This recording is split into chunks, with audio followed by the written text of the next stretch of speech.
now, exclusive Storm Tracker Doppler weather with meteorologist Chase Ward.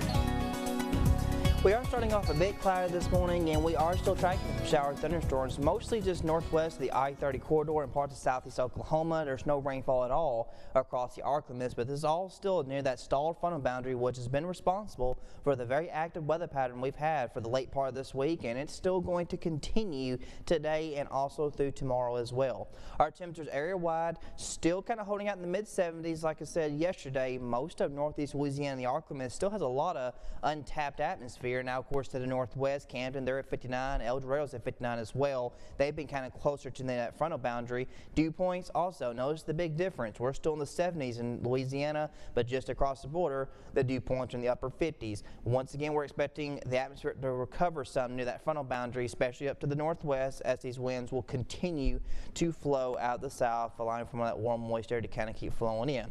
Bust up forecast, we're cloudy now with us in the 70s. This afternoon, we're expecting more chances for showers and thunderstorms. Our temperatures will push upper 80s near 90 for our daytime highs. Yeah, and it's not even May yet. So this is all once again setting up a chance for severe weather again along the I-30 corridor near the stalled frontal boundary.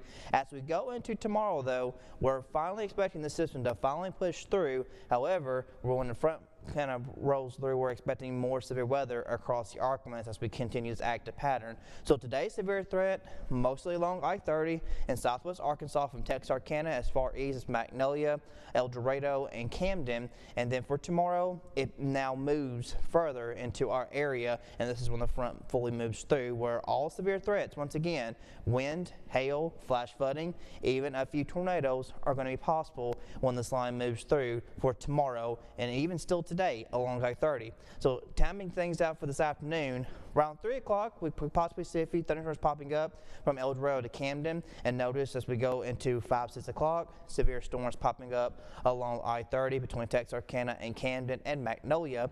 By midnight, they kind of phase out a little bit. They kind of exit up to the north. Then we go into Saturday morning.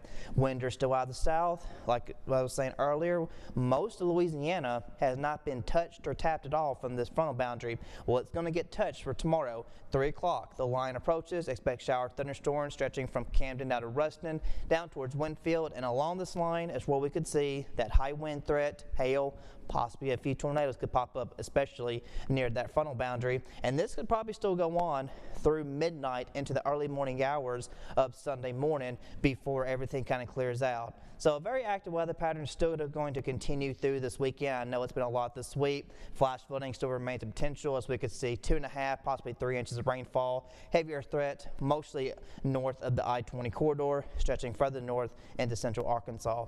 So tonight we'll see a low around 74 degrees. Storms exit mainly to the north. For tomorrow, we'll see temperatures mid-80s as the severe threat continues. But there's something to look forward to next week. As we finally close this weekend out, next week sunshine will return and be mostly nice and pleasant with temperatures in the mid to upper 60s, reaching mid to upper 70s by Thursday and probably hitting near 80 on Friday.